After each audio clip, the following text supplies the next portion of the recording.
नमस्कार, मैं कुमार श्रीकांत आपका स्वागत करता हूं सत्यपरक भारत और सिर्फ न्यूज की साझा प्रोग्राम टॉक विद कुमार में। आज बात उत्तर प्रदेश और उत्तर प्रदेश की राजनीति पे। राजनीति के अंदर अगर आप देखें तो एक वीडियो बहुत बड़े पैमाने पर छाया हुआ, उस वीडियो की बात हो रही है और बात हो रही है उस अफसर की, या फिर कह सकते हैं तथाकथित मैं वो शब्द नहीं बोलना चाहता क्योंकि मर्यादा के अलग नहीं जाना चाहता मैं। तो वो एक अफसर है, एक आईएएस ऑफिसर है। आईएएस ऑफिसर जो है वो तैनात थे पहले उत्तर प्रदेश बस का जो काम होता है उसके परिवहन विभाग में तैनात थे, और वो अपने घर का इस्तेमाल जिहादी कामों के लिए करते हैं। यानी कि उनके घर पे एक तरीके से देखा जाए तो जिहाद की पाठशाला चलती है, और यहाँ तक कि धर्म परिवर्तन को लेकर लोगों में या फिर अपने ही मतलब जाति समाज में, या फिर आप कह सकता हूं अपने ही दीन में वो धर्म परिवर्तन को लेकर लोगों को जागरूक करते हैं। वो लोगों को कहते हैं कि साहब आप जो है धर्म परिवर्तन कराइए, नहीं करवा रहे हो। और जब आप वीडियो देखेंगे तो आप ये मुझे लगता है भरोसा करना आपके लिए बड़ा मुश्किल हो जाएगा कि वो आदमी एक आईएएस ऑफिसर है, ये एक जिहादी है। तो ये जो जिहादी मानसिकता वाले जो लोग हैं इनका पोस्टमार्टम बहुत जरूरी है। आज उसी मुद्दे पर बात करेंगे। हमारे साथ तमाम लोग मौजूद हैं क्योंकि आप सरकारी नौकरी करते हुए ऐसी मतलब अनर्गल चीजें आपको शोभा नहीं देती। और बड़ा सवाल यह है कि आखिर सरकार, उत्तर प्रदेश सरकार कब उन पर चाबुक चलाएगी, यानी कि उनको सही रास्ते पहुंचाएगी, और ये जो जिहाद उनके दिमाग में घुसा हुआ उसे उतारेगी। आज इसी मुद्दे पर बात करेंगे। हमारे साथ तमाम मेहमान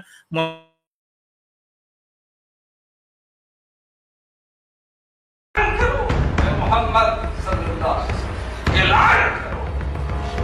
बताओ। कुर्सी पर बैठा व्यक्ति एक सीनियर आईएएस अधिकारी है,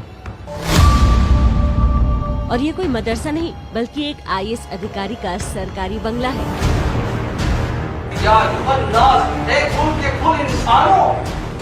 एक ऐसा अधिकारी जो यूपी सरकार में भी बहुत बड़े पद पर काबिज है। वो मौलानाओं की तरह भाषण देते हैं। है ना? मोहम्मद सल्लल्लाहु अलैहि वसल्लम ऐलान करो, बताओ पूरे दुनिया के इंसानों, या युहन नास, एक कुल के कुल इंसानों।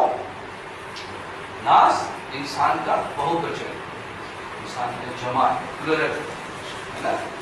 इंसान के माने एक है। जरा सोचिए, ये सब कुछ एक सीनियर आईएएस अधिकारी मोहम्मद इफ्तिखारुद्दीन कह रहे हैं। मोहम्मद इफ्तिखारुद्दीन 1985 बैच के आईएएस हैं। अभी यूपीएसआरटीसी यानी परिवहन विभाग के चेयरमैन हैं। वीडियो कानपुर का है, लेकिन अधिकारी के फिलहाल लखनऊ में पोस्टिंग है। लेकिन एक आईएएस न सिर्फ यहाँ किसी मौलाना की तरह व्यवहार करता है, बल्कि इनकी मौजूदगी में दूसरे धर्म को नीचा दिखाने का काम भी किया जा रहा है।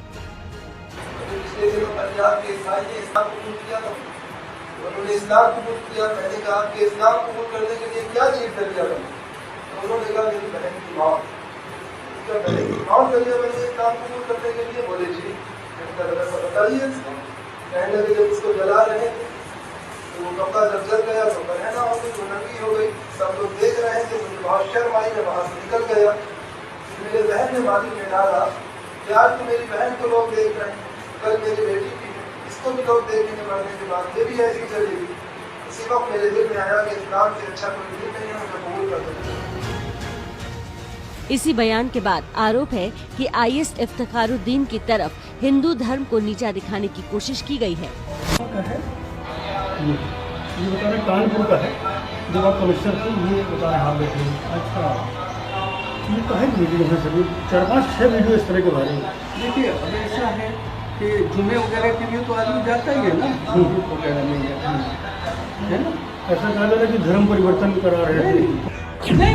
काफी नानुकुर करने के बाद बार बार पूछने पर आखिरकार आईएएस इफ्तिखारुद्दीन ने कबूल कर लिया ये वीडियो उन्हीं का है।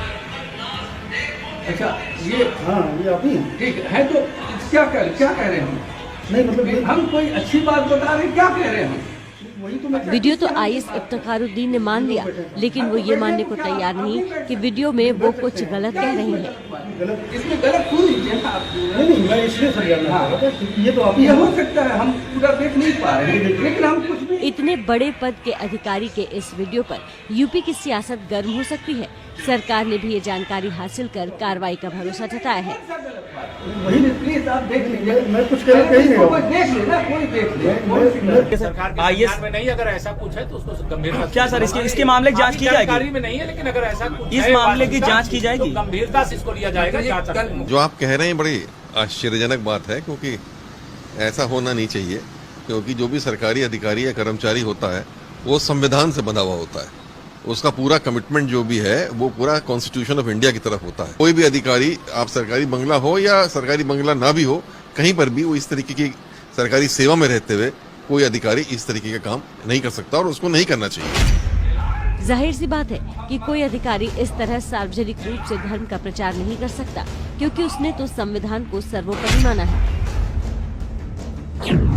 अखिल भारतीय सेवा आचरण नियम 1968 में इस पर गाइडलाइन है। कोई भी अधिकारी अपने धर्म को मानने के लिए व्यक्तिगत तौर पर आजाद है, लेकिन कोई अधिकारी खुलेआम धार्मिक गतिविधियों में शामिल नहीं हो सकता। धर्म या मजहब का प्रचार करना किसी अधिकारी का काम नहीं है। धार्मिक विवाद और दूसरे धर्म को नीचा भी कोई अधिकारी नहीं दिखा सकता।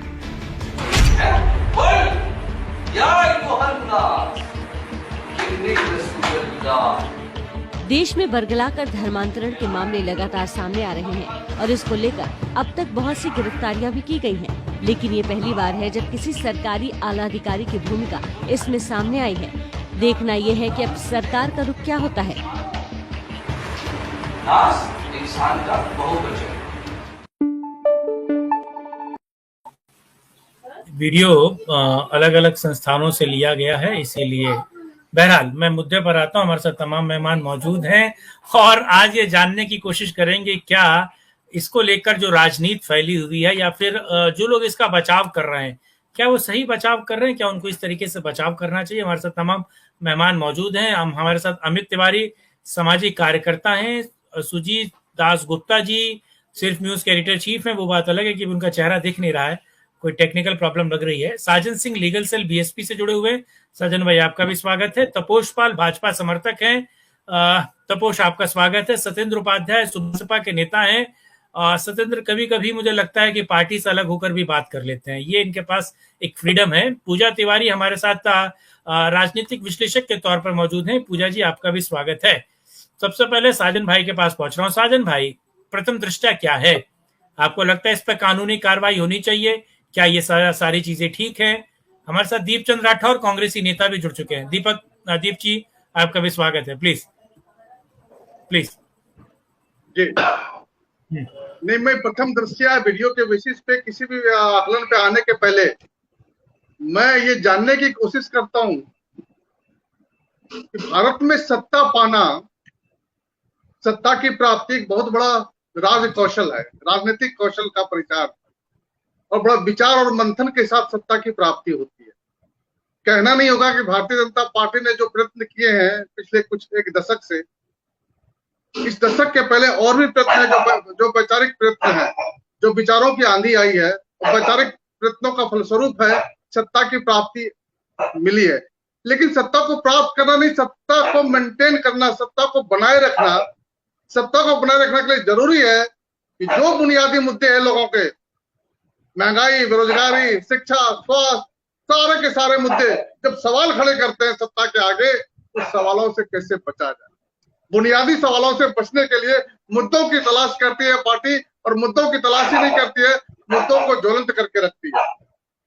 मुद्दों को ज्वलंत करना, तो अब ये मुझे लगता नहीं कभी कभी सरकार थी 4.5 साल तक अभी बम भी मिल रहे हैं, आतंकवादी भी पकड़े जा रहे हैं, धर्मांतरण भी हो रहा है, सारा कुछ अभी हो रहा है।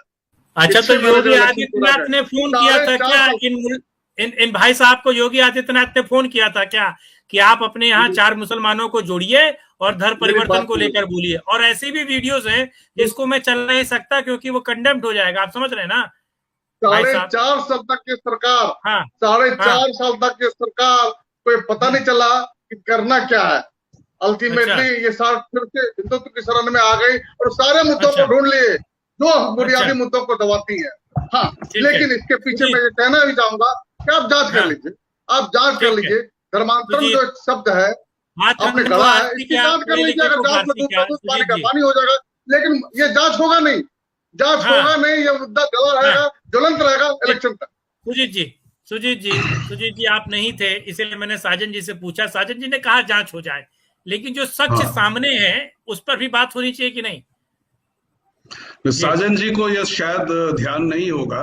सभी दर्शकों को नमस्कार।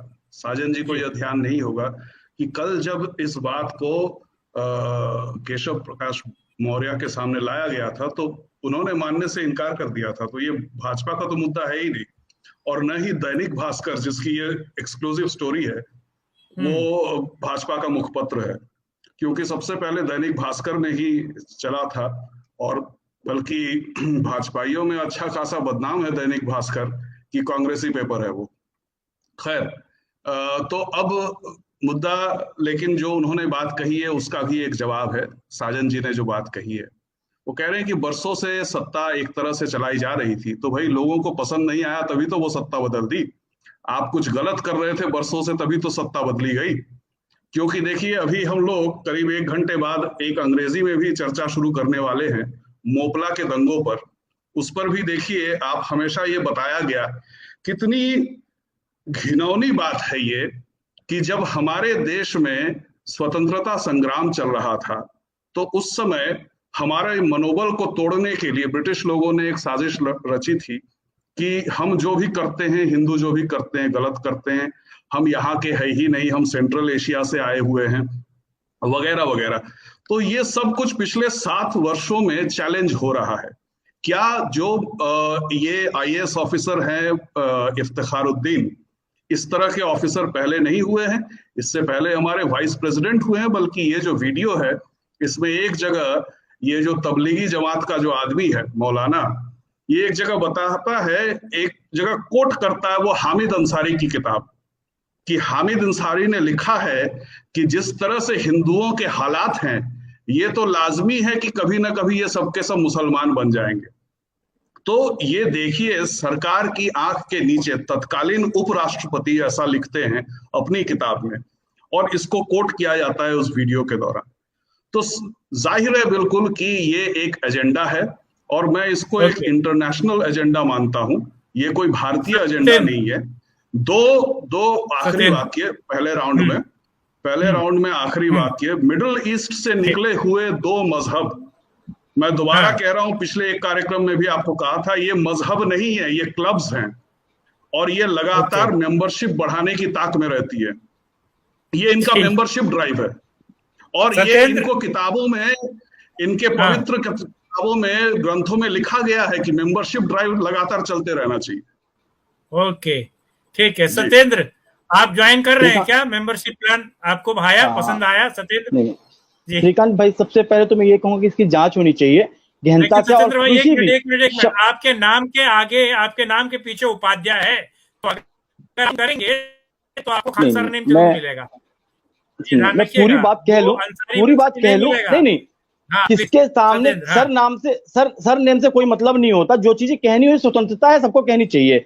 ऐसे संवैधानिक पद पे बैठा हुआ व्यक्ति अगर ऐसी कुकृतियां करता है तो शायद उसको सजा होनी चाहिए। रही बात देश में, जो देश के अलगाव की बात करते हैं, वो हिंदुस्तान के हो ही नहीं सकते। इसके लिए हमारी पार्टी खंडन करती है कि ऐसे लोगों का हम विरोध करते हैं जो देश के विरोधी नारे लगाते हों, देश में रहकर देश के खिलाफ बोलते हों।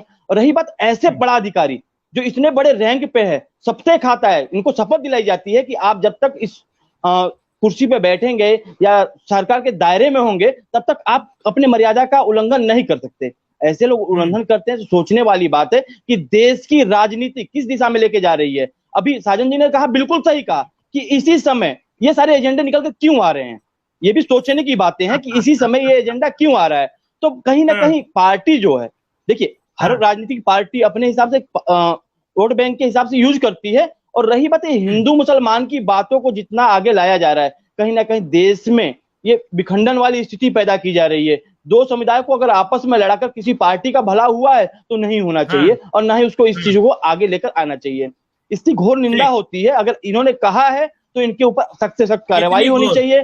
कितनी घोर निंदा, कितनी वाली? बिल्कुल श्रीकांत भाई, भारत का रहने वाला हर भारतीय इसकी निंदा कर रहा होगा और करेगा। सबसे बड़ी चीज है कितनी होनी चाहिए, ये तो कोई मतलब ही नहीं है। सबसे बड़ा मुद्दा ये है कि इतने बड़े पद पे रह करके अगर कहते हैं तो गलत है ये। ठीक है, बेहतर डिबेट हो जाए। पूजा तिवारी, क्या देख रही हैं आप? आपको भी लगता है घोर निंदा होनी चाहिए? श्रीकांत भाई, पहले तो आपको साधुवाद कि आपने ये विषय उठाया, क्योंकि ऐसे बहुत से लोग हैं, बहुत पत्रकार हैं जो इस विषय पर चुप्पी साधे हैं। कोई भी पर बयान, सत्यपरक भारत और सिर्फ न्यूज लगातार ऐसे मुद्दों पर बात करता है जिस पर मेन स्ट्रीम मीडिया अपनी नाक सिकोड़ लेता है, भूं में चढ़ा लेता है, और ऐसे मुद्दों पर लोग बात नहीं करते। सत्यपरक भारत और सिर्फ न्यूज इसीलिए आपका बहुत साधुवाद। और अब जो मैं ये बोलना चाहती हूँ वो ये कि सभी को समझना होगा कि धर्मांतरण क्यों हो रहा है। सबसे पहले हम बात तो बड़ी बड़ी करते हैं, इसकी राजनीतिकरण कर देते हैं। भाई अगर कोई पकड़ा जाता है, कोई गिरोह पकड़ा जाता है, तो उसको तुरंत कह दिया जाता है कि सरकार अपने राजनीतिक लाभ के कारण ये कर रही है। लेकिन मैं ये कहना चाहती हूँ कि प्रत्येक हिंदुस्तानी को ये समझना होगा कि जब किसी भी देश का बहुल नागरिक जब धर्मांतरण करता है तो इससे देश कमजोर होता है और विघटनकारी शक्तियों को इसी का लाभ मिलता है। इतिहास गवाह है, जब जब लोग धर्म में बटे हैं और जब जब धर्म परिवर्तन हुआ है तो देश गुलाम हुआ है। और ये आज की बात नहीं है, अभी जब ये जितने भी एक बड़ा सा ये रैकेट पता लग रहा है, एटीएस ने अनेकों गिरफ्तारियां की हैं। आपने देखा होगा उमर गौतम और मौलाना जहांगीर ने स्वयं ये कबूल किया है कि उन्होंने 1000 से ज्यादा धर्म परिवर्तन कराए हैं। बाकायदा गरीबों को, बच्चों को, महिलाओं को पैसे दे देकर, 5000, 10,000 दे देकर ये धर्मांतरण। उन पे भी तो कार्रवाई होनी चाहिए। जो लोग धर्म परिवर्तन करते हैं उन पे भी तो कार्रवाई होनी चाहिए। जो लगाता है वो भी दोषी, जो कर रहा है वो भी दोषी होना चाहिए। इस फंडिंग में ना केवल पाकिस्तान बल्कि तुर्की और अन्य अरब देश भी शामिल हैं और उनके फर्जी दस्तावेज इन लोगों ने बनाए हैं। जो लोग धर्मांतरण को, इसका राजनीतिकरण, जैसे सत्येंद्र भाई हैं कह रहे हैं इसका राजनीतिकरण क्यों हो रहा है, और मैं सभी हिंदू भाइयों से पूछना चाहती हूँ कि आज अगर इन सबने आवाज नहीं उठाई तो ये भारत देश असंगठित होकर गर्त में जाएगा। दीपचंद राठौर, कार्रवाई होनी चाहिए कि नहीं होनी चाहिए? क्या इसमें आपको राजनीतिक एंगल दिखता है? दीपचंद राठौर, कार्रवाई होनी चाहिए, बिल्कुल सर, क्यों नहीं होनी चाहिए। कांग्रेस पार्टी तो शुरू से कहती है कि जो गलत है उसको गलत कहे और सही को सही कहे। ये तो बीजेपी वालों की है जो अपने स्वार्थ के लिए कभी भी राम को कुछ बना लेते हैं, कभी इनका उच्चारण इनका गलत कर देते हैं, कभी नारों का इनका उच्चारण गलत करते हैं ये लोग। कभी कांग्रेस पार्टी ने राम और धर्म के नाम पर कभी वोट नहीं मांगा। ये सब बीजेपी उनको सौंपा गया है। लेकिन दीपचंद भाई, एक सवाल ये है कि अब इस पर राजनीति नहीं होनी चाहिए ना, कि एक अगर आईएएस ऑफिसर है और सिर्फ इसलिए कि वो मुस्लिम है उसको, और वो उसके वीडियो सर्कुलेट हो रहे हैं और वीडियो सभी लोगों के पास हैं, तो उस पर राजनीति होगी तो दीपचंद राठौर और कांग्रेस के लोगों के पेट में दर्द तो नहीं होगा? दीपचंद राठौर, पहले ये चीज क्लियर कीजिए। हमारे पेट में दर्द क्यों होगा सर, ये बताओ। वो गलत है उसको गलत कह रहे हैं, और कांग्रेस पार्टी तो हमेशा हिंसा की और धर्म की कभी राजनीति करती नहीं है। आज मुद्दा तो ये होना चाहिए जो बेरोजगारी का होना चाहिए, भुखमरी का होना चाहिए, कमर तोड़ महंगाई का होना चाहिए, किसानों का शोषण के ऊपर मुद्दा होना चाहिए। जो राष्ट्रीय धरोहर को बीजेपी सरकार बेच रही है इस पे डिस्कस होना चाहिए, पर इस पे डिस्कस मैं मान रहा हूँ ये मुद्दे होने चाहिए, पर ये मत कहिए कि ये मुद्दा ना हो। नहीं, मैं कह तो रहा हूँ सर, चुनावी हितों को लेकर ये बीजेपी आपस में ही मुद्दा उठाकर और कांग्रेस में, और ये कह रहे हैं कि भाई ये हिंदू हमारे हैं, मुसलमान कांग्रेस के हैं। कभी हमने ऐसी बात नहीं करी।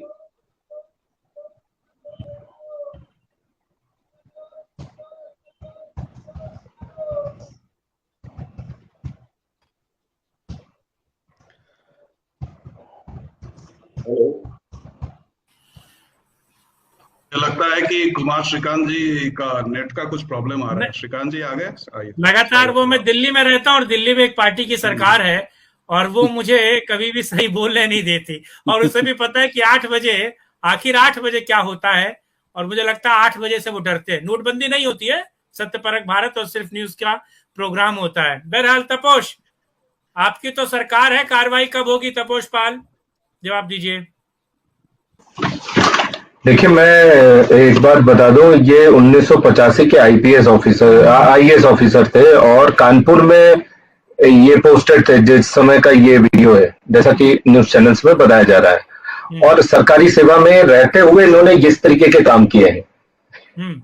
अभी ये लखनऊ में पोस्टेड हैं और लखनऊ में जहां पोस्टेड हैं वहां पे जब इनके लिए पूछताछ की गई और लोगों से पूछा गया तो उन्होंने यही बताया है सब लोगों ने कि ये ऑफिस जाते ही नहीं है, ये घर पे रहते हैं और घर से ही ये सारे फाइल मंगवा के वहीं पे काम करते हैं। इनका ऑफिस में भी इंटरेक्शन बहुत, हाँ ये सारे, हाँ ये पूरी तरीके से कॉम्प्रोमाइज्ड है जो भी है इनका। अभी जो वीडियो आपने दिखाया उसमें आपत्तिजनक बातें बता रहे हैं, वो हिंदू धर्म को नीचा दिखाने की कोशिश कर रहे हैं, ये बहुत ही दुर्भाग्यपूर्ण है। इसके अलावा ये जब कानपुर में पोस्टेड थे तो वहां पे मेट्रो का काम चल रहा था और उसके लिए जो जमीन अधिग्रहण की बात आई तो जो जमीन के लोग थे वो जब इनके पास गए कि हमारा जो है जमीन आप क्यों कब्जिया रहे हैं और ऐसा कुछ, तो वो उन्होंने लालच क्या उनको दिया कि आप धर्म परिवर्तन कर लीजिए, आपकी जमीन छोड़ देंगे।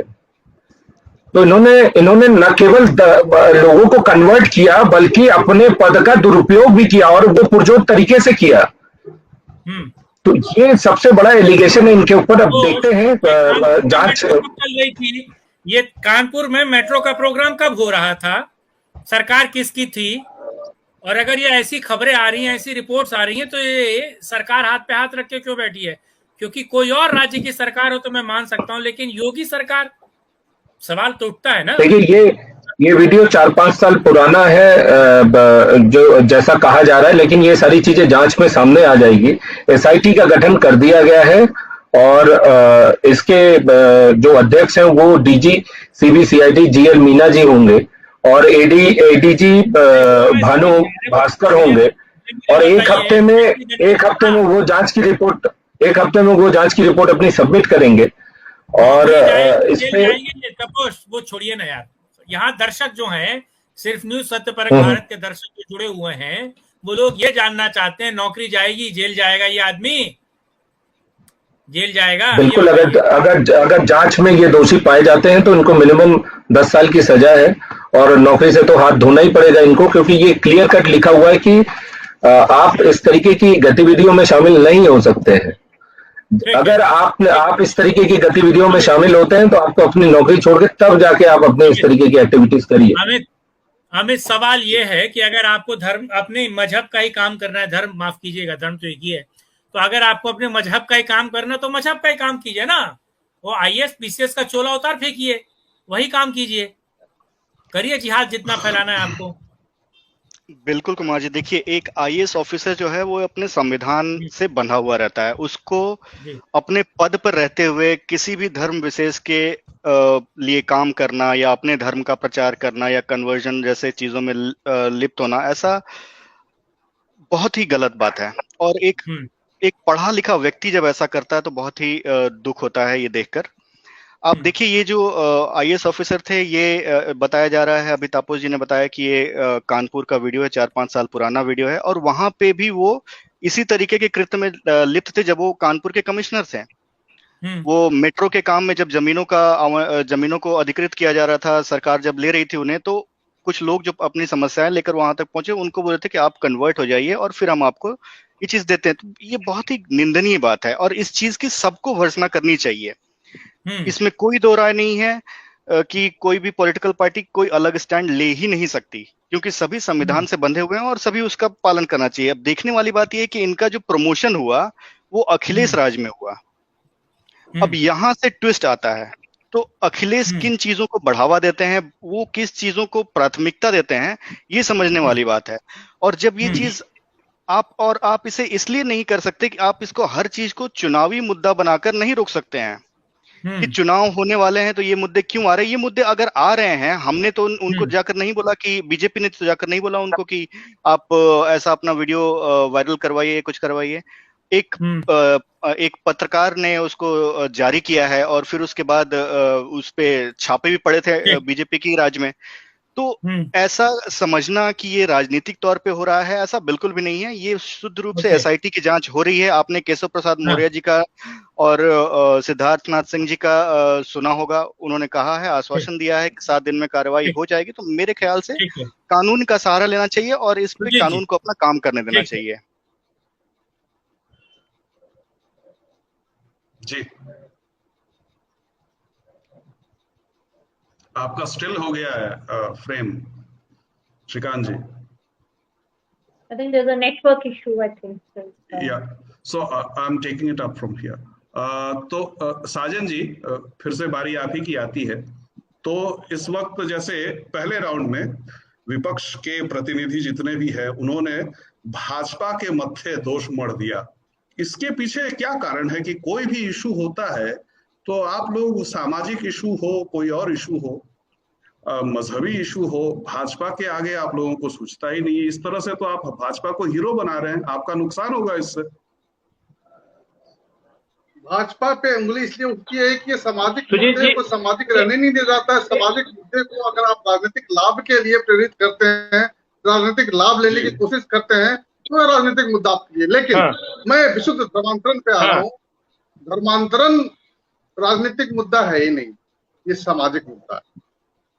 और धर्मांतरण को जब तक आप सामाजिक मुद्दा मानेंगे तब तक वो आज में जा पाएंगे। पूजा जी आता हूं मैं, पूजा जी आ रहा हूं, प्लीज। हाँ प्लीज। जैसे ही विशुद्ध आप राजनीतिक लाभ लेने की कोशिश करेंगे, इस मुद्दे की ना आप जड़ तक जा पाएंगे, न इस मुद्दे को आप सॉल्व कर पाएंगे, न इसका समाधान निकल पाएंगे। क्यों मैं कह रहा हूँ सामाजिक मुद्दे? मैं एक बात कहना चाहता हूँ कि महान मुगल के जो अंतिम बादशाह थे औरंगजेब, महान मुगल, आप मुगलों को महान बता रहे हैं साजन भाई, आप मुगलों को महान बता रहे हैं। सीबीएसई एनसीईआरटी पढ़ते हैं क्या ज्यादा? नहीं, क्यों ना जाऊं? आपने गलत कैसे बोला? नहीं साजन भाई, मुगलों को महान बताते हैं आप, मराठाओं को कभी महान बताइए ना।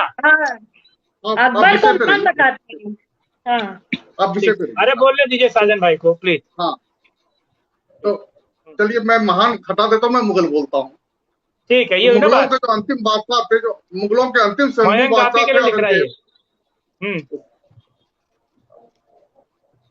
आप बोलिए ना। अच्छा ठीक है, मैं समझ सकता हूँ। बातें हो रही है, समझने की जरूरत है। सतही बातें नहीं करता मैं, राजनीति की सतही मैं भी चला सकता हूँ, उसमें सतही बातें में फिर बात अच्छी हो नहीं पाएगी। जी तो लाल किले के परकोटे पे खड़े होकर के अपने सामंत से कहा कि देखो ये नीचे जा रहे हैं गाना गा करके, नाचते गाते, ये हिंदू हैं। मैं चाह करके भी कितना भी रक्तपात खून की दरिया बहा दूं मैं दिल्ली की सड़कों पे, लेकिन मैं इनका धर्म नहीं छुड़वा सकता। ये औरंगजेब ने कहा था। तो ये हजारों साल पहले की बात। और आप कोशिश तो की थी, खून की नदियां तो बही थी, कोशिश भी हुई थी, कर नहीं पाए, वो अलग बात है। लाखों हिंदुओं को मार दिया गया। साजन भाई आप कितना औरंगजेब को स्वीकार करना चाहिए था हिंदू धर्म। एक मिनट तपोश, एक मिनट। साजन भाई आप कितना सॉफ्ट कॉर्नर रखते हैं औरंगजेब के लिए। आपने बिल्कुल क्लियर कट कह दिया, उस व्यक्ति ने कहा कि इन हिंदुओं की मैं खून की नदियां भी बहा दूं, फिर भी ये जो है अपना धर्म नहीं छोड़ेंगे। साजन भाई आप जो है शुगर कोटिंग किसको कर रहे हैं, औरंगजेब को या मुगलों को? आपने पहले ही क्लियर कर दीजिए ना, हमें भी क्लियर हो जाए ना शुगर कोटिंग किस पे चढ़ा है। तो अच्छा होता अगर प्रश्न आप ये करते जब मैं बात अपनी पूरी कर लेता, क्योंकि आधी बातों में आपको पता सच्चाई मैं कहना क्या चाहता हूँ, मेरा कहने का मर्म क्या है, यथार्थ क्या, आप समझ नहीं पाएंगे जब तक बातों को पूरी नहीं होने देंगे। ठीक है, चूज करके कहा मेरे पर कथन को उठाएंगे तो फिर ये दिक्कत हो जाएगी ना। हाँ तो मैं ये कहना चाहता, हजारों साल पहले अगर हिंदू धर्म से कोई ताकत के बल पे परिवर्तित नहीं कर, धर्मांतर नहीं कर सका, तो आज क्यों हो रहा है? आज क्यों हो रहा है? ये सच्चाई है। अगर आप भारत में धर्मांतरण हो रहा है, प्रचुर मात्रा में हो रहा है, प्रखर रूप से हो रहा है, इस सच्चाई से आप मुख नहीं मोड़ सकते।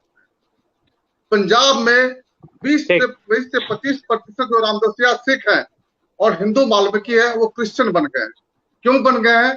मैंने एक समाजशास्त्रीय विश्लेषण किया था, बड़ा अच्छे से किया था, कि वहां जो जट सिख का गुरुद्वारा है उसमें रामदासिया सिख का प्रवेश नहीं है।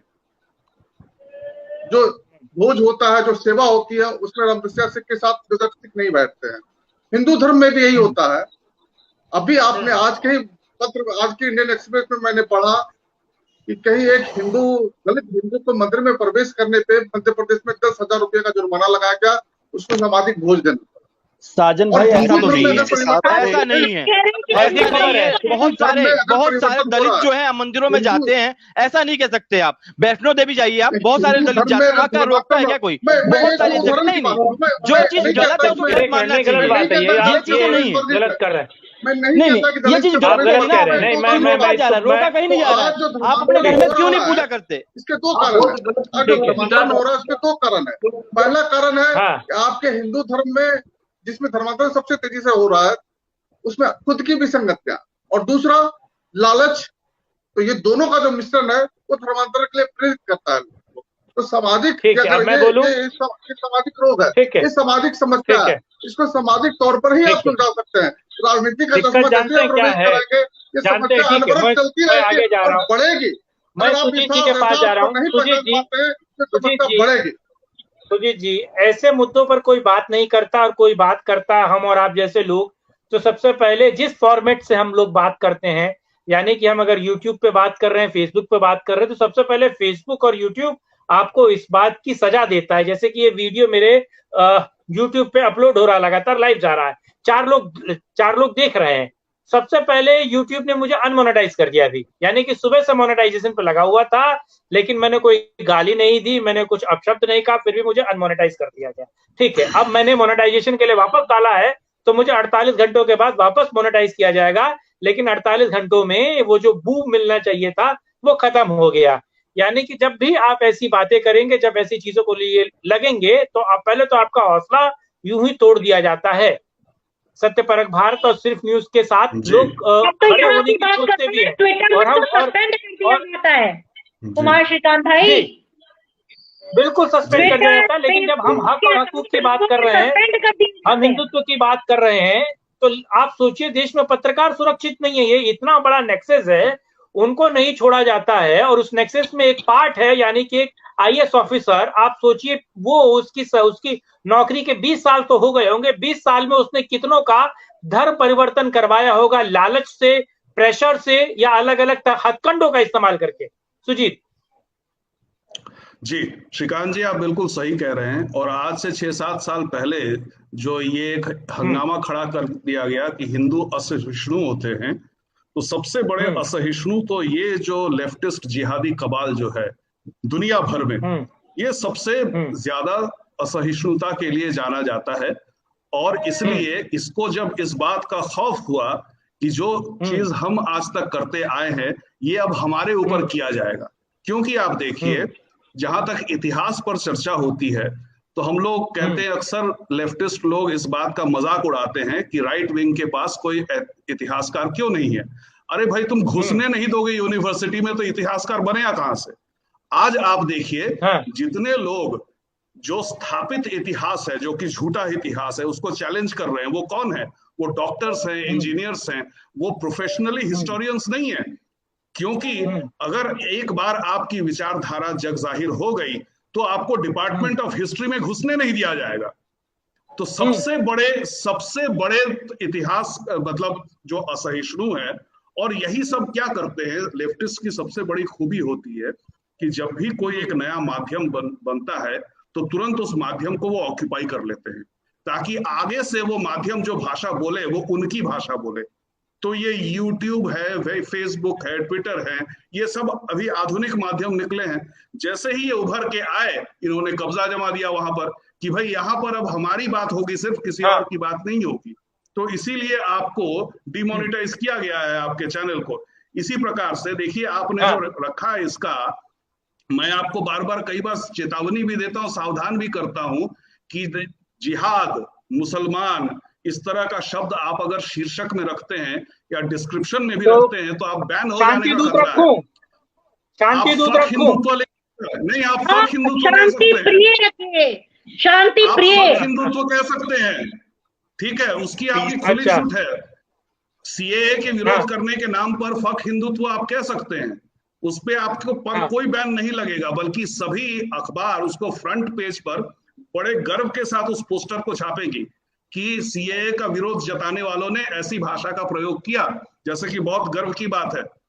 आप मुसलमान के खिलाफ कुछ कह नहीं सकते, ईसाई के खिलाफ फिर भी आप थोड़ा बहुत कुछ कभी हिम्मत कर लीजिए तो कर लीजिए, लेकिन आप मुसलमान के खिलाफ नहीं कर सकते।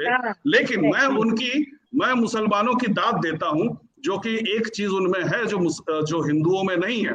आप देखिए, आज से करीब 15-20 साल पहले जब मुसलमानों का पूरी दुनिया भर में बहुत नाम खराब हो रहा था कि जब भी आतंकवाद की कोई खबर आती है तो उसमें मुस्लिम का नाम होता है, तो तब उन्होंने एक शब्द गढ़ा, इस्लामोफोबिया।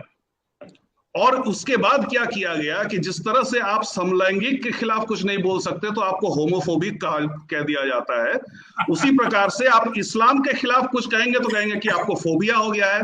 मतलब कि निराधार डर आपके मन में बैठ गया है। इस्लाम बहुत शांतिपूर्ण मजहब है, बेकार में आप लोगों ने इसका हवा खड़ा करके रखा हुआ है।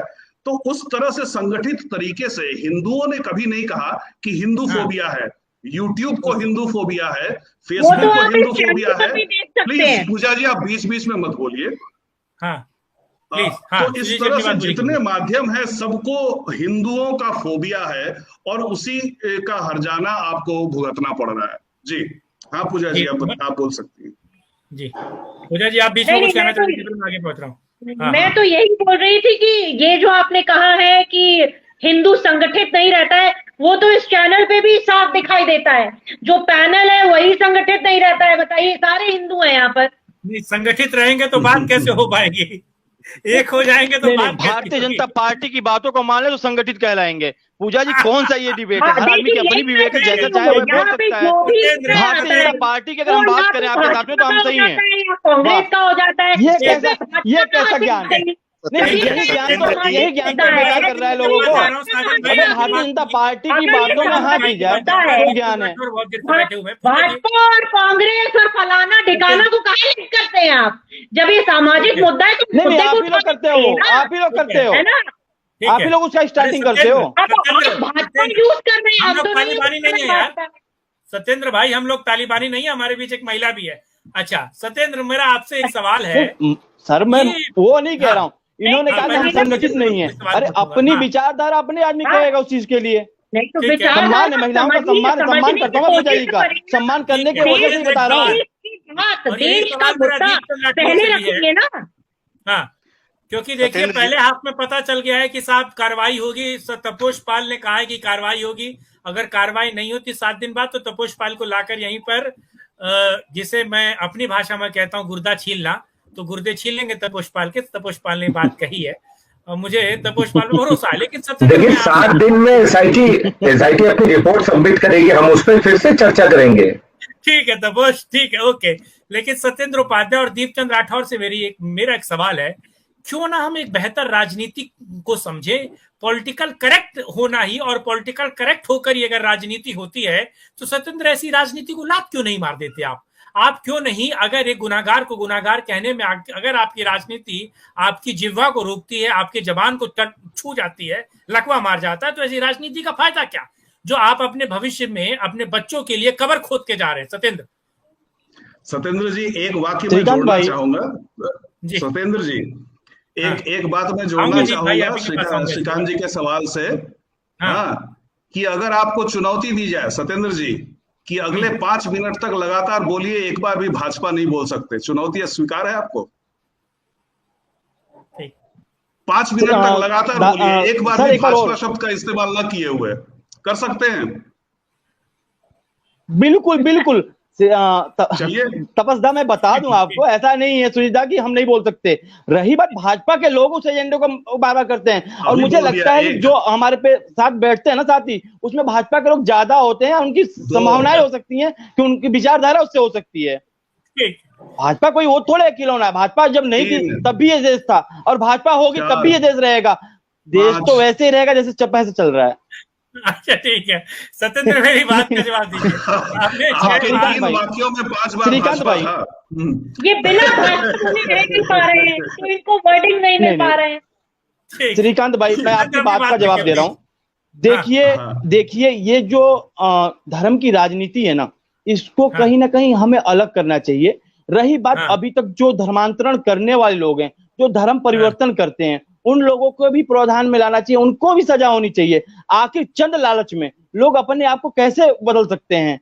तो एक तो ये भी सोचने का विषय है। रही बात जो धर्म परिवर्तन कराते हैं, वो तो गुनाहगार ही हैं, उनको तो सख्त से सख्त सजा होनी चाहिए। अगर ये दूसरे देशों में होते तो शायद इन लोगों की बातों पे इन लोगों को बहुत बड़ी सजा होती और ये दूसरा आदमी फिर नहीं करता। लेकिन हमारे देश का राजनीति का जो व्यवधान है, जो लोग राजनीति खेल कर रहे हैं इसमें, वो लोग लाते हैं इस चीज को, बार बार उछालते हैं, ये उछाला जाता है और बार बार इसको दिखाया जाता है कि भाई यहाँ पे ये धर्म परिवर्तन हुआ, यहाँ से इन्होंने ऐसे कहा, तो उससे क्या दूसरे वालों को भी मजबूती मिलती है। आखिर धर्म परिवर्तन हो क्यों रहा है, ये सोचने वाली बात है कि जो हिंदू अब तक बचा हुआ तो वो धर्म परिवर्तन करने के लिए क्यों एग्री हो जाता है, किस लिए तैयार हो जाता है, उस पर भी विचार रखना चाहिए। अभी जब साजन भाई बोल रहे थे तो आप धर्म परिवर्तन के विरोध में बोल रहे थे, और जब आपका टाइम आया तो आप धर्म परिवर्तन के सपोर्ट में बोल रहे हैं। इसका मतलब भाई अभी भी मैं धर्म परिवर्तन के विरोध में बोल रहा हूँ। आपकी लाइन और लेंथ दोनों बिगड़ गई है।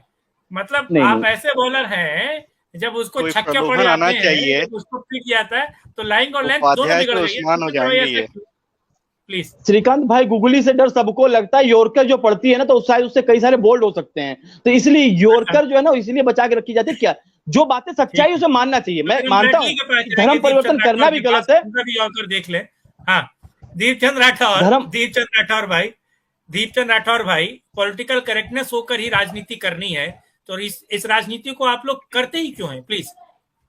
मैं सबसे पहले आपको बताना चाहूंगा कुमार श्रीकांत जी कि सत्य परक भारत और सिर्फ न्यूज जो आज ये मुद्दा दिखा रहा है, उस मुद्दे के लिए मैं आपको तहे दिल से धन्यवाद करता हूं।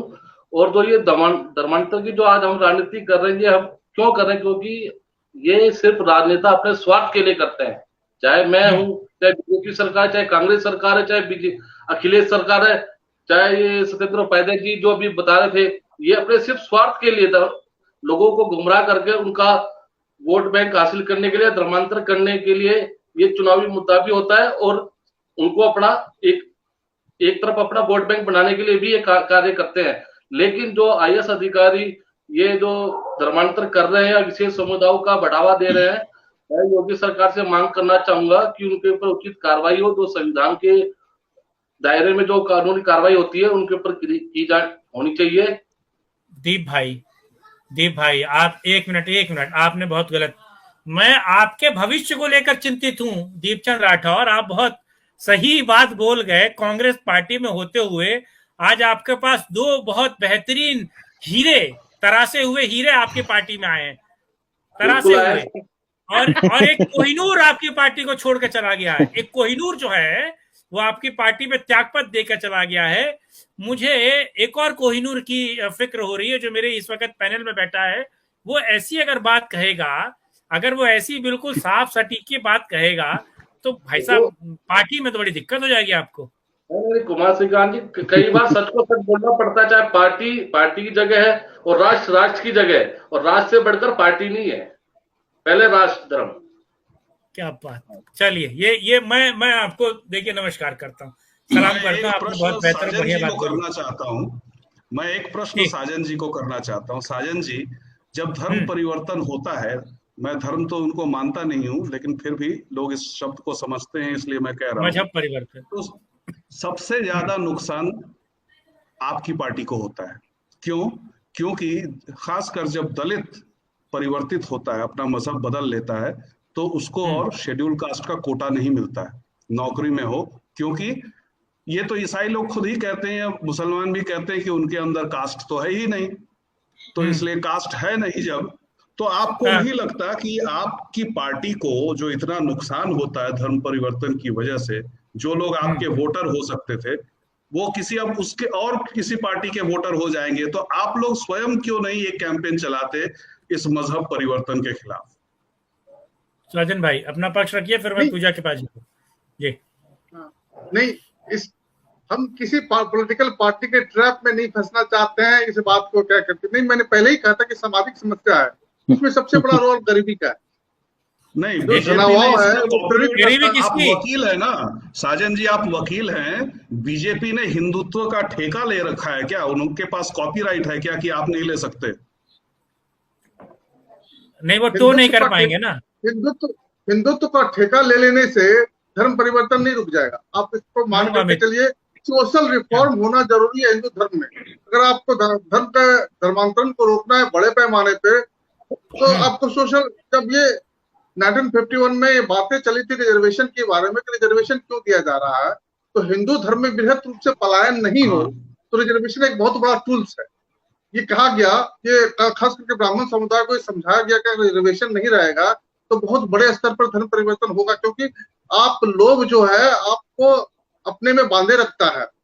तो अगर आप क्रिश्चियन बनते हैं, मुसलमान बनते हैं, तो आपको वो रिजर्वेशन का फायदा नहीं होता जो हिंदू धर्म में रह करके होता है। दूसरा बात, सेक्शन 2 हिंदू मैरिज एक्ट भी डिफाइन करता है इस चीजों को कि क्रिश्चियन और जो भी क्रिश्चियन हो या मुसलमान को छोड़ के जो भी है वो सारे हिंदू हैं, वो सारे के सारे हिंदू हैं। तो रिजर्वेशन एक बड़ा टूल्स है। ये बात सही थी, धर्मांतरण को बड़े पैमाने पर दलितों को दूसरे धर्म में प्रवेश को रोकने के लिए रिजर्वेशन का एक मुद्दा आया, लेकिन कालांतर में सोशल रिफॉर्म आया नहीं हिंदू धर्म।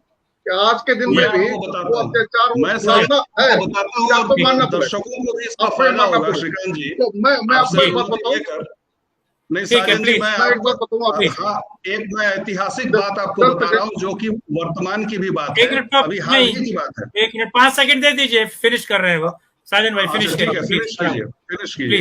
हाँ, मैंने इसी चैनल की परिचर्चा पे ये कहा था कि जो बसपा का जो ब्राह्मण सम्मेलन हो रहा है, प्रबुद्ध वर्ग संगोष्ठी हो रहा है, ये हिंदू समाज के 2 विपरीत धड़ों को, जो समाज के सिरमौर हैं और समाज के निचले स्तर पे हैं, दोनों को एक सूत्र में बांधने का सबसे बड़ा प्रयास है। और हिंदू धर्म का अगर सबसे बड़ा कल्याण हो रहा है तो ये प्रबुद्ध वर्ग संगोष्ठी हो रहा है, क्योंकि मीम और भीम का जो प्रताड़ना चल रहा है, जो ऑनस्लॉट चल रहा है हिंदू सोसाइटी के ऊपर में, उससे बचने का सबसे बड़ा डायल्यूटिंग फैक्टर है। ये एंटीडॉट है, ये एंटीडॉट आपको मानना पड़ेगा। पहला रिजर्वेशन था, दूसरा प्रबुद्ध वर्ग संगोष्ठी था, समाज में समृद्ध करना। आपके लिए भले लाभ राजनीति हो, भले लाभ इसका राजनीति हो, लेकिन समाज को बहुत बड़ा सहयोग है। तो इसलिए मैं ये अपने इस कथन के बाद मैं कार्यक्रम से निकल जाऊंगा, क्योंकि अगले कार्यक्रम की मुझे तैयारी करनी है। तो जिस रिफॉर्म की साजन जी बात कर रहे हैं, वो रिफॉर्म हिंदू धर्म में हुआ है, लेकिन उस पर भी तुरंत आघात हुआ जैसे ही रिफॉर्म करने की कोशिश हुई। मैं 2 उदाहरण दूंगा, एक केरल से और एक महाराष्ट्र से। श्रीकांत जी, बहुत ही कम उत्तर भारतीयों को पता होगा कि दक्षिण भारत के हिंदुओं में बहुत बड़ा एक वैष्णव वर्सेस शैव का झगड़ा है। शबरीमला एक ऐसा स्थान है जहां पर कि वैष्णव और शैव मिल जाते हैं। इसीलिए तृप्ति देसाई को शबरीमला दिखा कि मैं उस पर आघात करूंगी तो ये हिंदुओं में जो एका हो रहा है, जो बंद के एकजुट होकर आ रहे हैं, ये फिर से बिखर जाएंगे। इसी प्रकार से आपने देखा होगा कि ये मान लिया जाता है कि मंदिरों में पुजारी ब्राह्मण होते हैं, लेकिन शनि मंदिरों में हमेशा पुजारी ब्राह्मण नहीं होते। इसीलिए शनि शिंगणापुर पे हमला हुआ। शनि शिंगणापुर पे इसलिए हमला हुआ क्योंकि वहां दलित भी पुजारी होता था। तो जहां जहां रिफॉर्म की कोशिश हुई, वहां इन लेफ्टिस्ट जिहादियों ने मिलकर कभी उसको फेमिनिस्ट का जामा पहनाकर, कभी उसको एलजीबीटीक्यू का जामा पहनाकर उन्होंने उस पर हमला किया, ताकि हिंदू एक नहीं हो पाए। तो रिफॉर्म हुआ है, लेकिन रिफॉर्म होने नहीं दिया गया है। जब भी आप रिफॉर्म करने की कोशिश करेंगे, उस स्थान पर जहां पर रिफॉर्म का काम चल रहा है, उस पर हमला होगा। जी, मैं इजाजत दीजिए, मैं अगले कार्यक्रम के लिए मैं छोड़ रहा हूँ। धन्यवाद, नमस्ते। ठीक है, धन्यवाद बहुत। तपोश, नाउ योर टर्न। तपोश, अपनी बात कीजिए, फिर मैं पूजा जी के पास जा रहा हूँ। देखिए साजन जी, आज 2-3 चीजें मैं कोट करूंगा। अगर देखिए, सब फंड इसके पीछे सबसे बड़ा रीजन है। अगर आप ये कहते हैं कि कोई व्यक्ति छोड़ के जा रहा है, अगर फंड आना बंद हो जाए तो यही कन्वर्जन मैं बता रहा हूँ 20% रह जाएगा। जो आप रीजन बता रहे हैं वो 10 से 20% है, उससे ज्यादा नहीं है। जो लोग बिल्कुल से सामाजिक स्थिति के कारण बहुत परेशान है और छोड़ के जा रहे हैं, लेकिन 80% से 90% जो है वो फंडिंग देके जबरदस्ती कराया जाता है।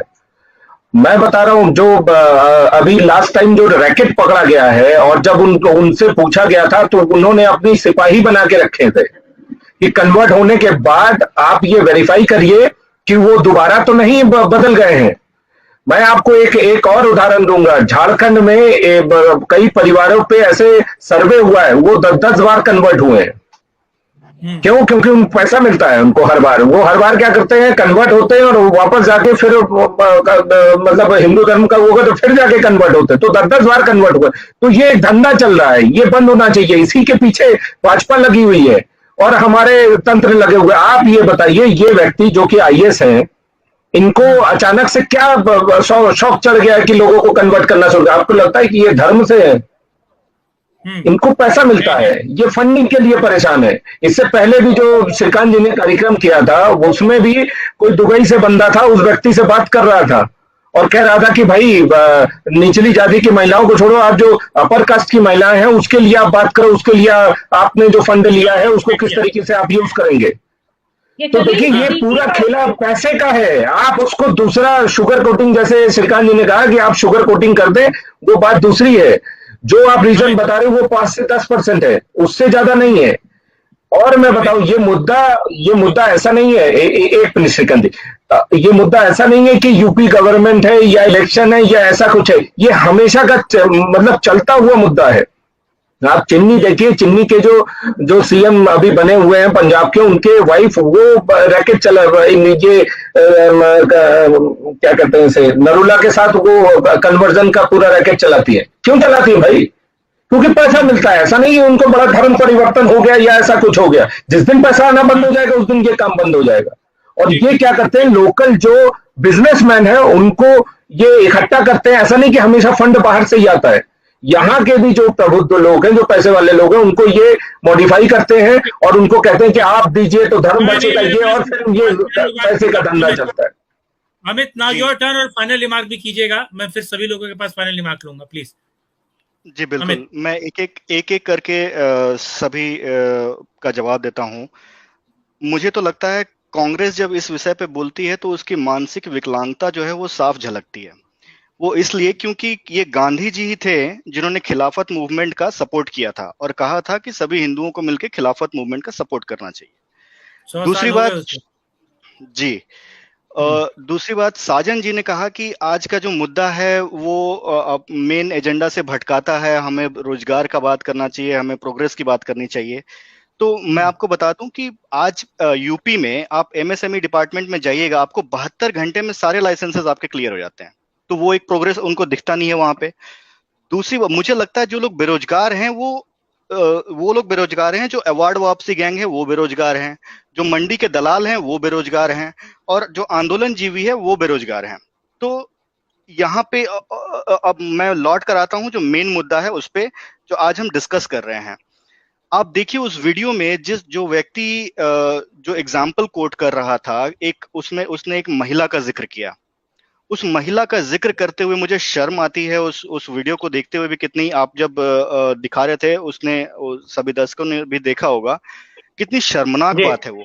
और वो दर्शाता है कि ये पढ़े लिखे व्यक्ति हों या अनपढ़ गवार हों या तालिबानी हों, ये सबका जो बेसलाइनिंग सोच है वो एक ही सोच है जो उन्होंने मैं उसको दोबारा दोहराना नहीं चाहूंगा, जो उस एग्जाम्पल कोट करके उस मौलाना ने कहा है उस वीडियो में। तो एक धर्मांतर पे कानून आना चाहिए, ऐसे लोगों को गिरफ्तार करना चाहिए। उत्तर प्रदेश में है, उत्तर प्रदेश में, पर उस कानून का ही पलीता लगाने वालों पर कब कानून बनेगा? Pooja Tiwari, now your turn, final remark कीजिएगा, 20 सेकंड सभी लोगों को दे रहा हूँ। पूजा। श्रीकांत भाई, ये जो इंटरनेशनल नेक्सस चल रहा है, बहुत बड़े पैमाने पर भारत की अखंडता पर प्रहार हो रहा है, इससे एक प्रत्यक्ष उदाहरण मैंने अभी एक वीडियो देखा, हाल ही में कल देखा, जिसमें एक मुसलमान भाई बहुत ही गर्व से कह रहे हैं कि अगर सब मुसलमान अपने उस पर आ जाएं, औकात पे आ जाएं, तो एक भी हिंदू गैर मुस्लिम बनकर नहीं रह सकेगा। यानी कि क्या कह रहे हैं वो, दूसरों को क्या भड़का रहे हैं? इस तरीके के भड़काऊ बयानों पर इनके राजनीतिक नेता क्यों नहीं बोलते? दूसरी बात, गत 800 वर्षों से सत्य सनातन वैदिक हिंदू धर्म, समाज, राष्ट्र, संस्कार, सभ्यता, संस्कृति पर इन षड्यंत्रकारों द्वारा जो ये प्रहार होता आ रहा है, ये एक प्रपंच चलाया जा रहा है और इसे हम सबको समझना होगा। आपके चैनल के माध्यम से मैं सभी हिंदू भाई बहनों से अपील करती हूँ कि पैसे के लालच में अपने धर्म को ना छोड़े, भारतीय होने पर गर्व करें, सनातनी होने पर गर्व करें। ठीक है, ओके, बहुत धन्यवाद। मैं अपने दर्शकों से कहना चाहूंगा कि नीचे सत्यपरक भारत का यूपीआईडी भी चल रहा है, आप जो पत्र पुष्पम कर सकते हैं, जो सहायता कर सकते हैं सत्यपरक भारत को, सिर्फ न्यूज को, वो कर सकते हैं। और इस नंबर पे आप गूगल पे और पेटीएम के द्वारा सहायता भी कर सकते हैं। साजन भाई मुझे लगता है आपके दिमाग में कुछ चल रहा है। बहरहाल जो चल रहा है उसे फाइनल रिमार्क में कर दीजिए, क्योंकि मामला आपके लिए भी थोड़ा गंभीर है। साजन भाई जी, फाइनल रिमार्क। भारतीय संविधान के आर्टिकल 25 में, अनुच्छेद 25 में ये अधिकार दिया गया है भारत के नागरिकों को धर्म का सिर्फ पालन नहीं करने के लिए, धर्म के प्रचार करने का भी। हाँ, प्रचार कर कौन रहा है? वो धर्म का प्रचार कर रहा है, इसलिए वो दोषी नहीं है। पद पे बैठ करके कर रहा है, ये दोषी साबित करता है उसको। कि भारतीय प्रशासनिक सेवा का अधिकारी रहते हुए भी अगर आप धर्म का प्रचार कर रहे हैं, जो आप जैसा वीडियो दिखाया, अगर सब साबित होता है तो बात मेरी सही, लेकिन आप मुद्दे पर तो आ गए। हाँ, ये बात गलत है, ये होना नहीं चाहिए। और एक बड़ा भारतीय प्रशासनिक सेवा को अनुकरणीय सेवा माना जाता है। लोग बड़े चाव से देखते हैं इसको, बड़े गौरवान्वित महसूस करते हैं अगर किसी परिवार का कोई व्यक्ति बन जाए, समाज का कोई व्यक्ति बन जाए। लेकिन उस पद पर अगर पहुंचे हुए आदमी की मानसिकता ये दर्शाती है, तो कम से कम आप धर्मांतरण की बात छोड़िए, उसके खुद के समाज के लिए भी घातक है, तो क्योंकि समाज का मृत्यु जरूर। ठीक है, सत्येंद्र फाइनल रिमार्क कीजिएगा। हाँ, श्रीकांत भाई, मैं तो यही कहूंगा, सबसे पहले तो जो फंडिंग के सोर्सेज है उसे बंद कर देना चाहिए। जब फंडिंग होगी तो शायद ये चीजें आगे और आपको सुनने को मिलेंगी।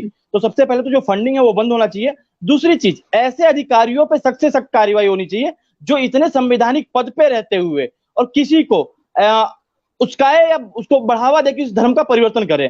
तो ऐसे लोगों की जांच होनी चाहिए और इसको सख्त से सख्त सजा देनी चाहिए। नहीं, घर वापसी नहीं कहते इसे। देखिए, घर वापसी नहीं, ठीक है श्रीकांत भाई, घर वापसी नहीं है। जो समाज की दुर्व्यवस्था है उसको दुरुस्त करने के लिए सख्त से सख्त कानून है, कानून में होना चाहिए। दीपचंद राठौर की तो पहले हो चुकी है, लेकिन दीपचंद राठौर भाई फाइनल रिमार्क कीजिएगा प्लीज जी। मैं तपन भाई से एक चीज पूछना चाहूंगा कि आप वरुण गांधी को तो हिंदू मानते हो और राहुल गांधी को हिंदू नहीं मानते हो, ये कौन सी राजनीति वाले फैला रहे हैं?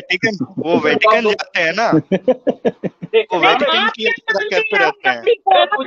फाइनल रिमार्क करने दीजिए ना, फाइनल रिमार्क करने दीजिए प्लीज। दीपचंद, आपकी बात पूरी हो गई? तपोष, जवाब दीजिए फटाफट। तापोष जी, आप जवाब दें उसके पहले मैं कह दूं कि आप एक एग्जाम्पल सेट कीजिए। आप भाजपा को बोलिए और एक एग्जाम्पल सेट कर दीजिए कि आगे से कोई ऐसा काम ना कर पाए। तपोष, बिल्कुल सही, जवाब दीजिए। देखिए राजीव गांधी और आप मुझे जवाब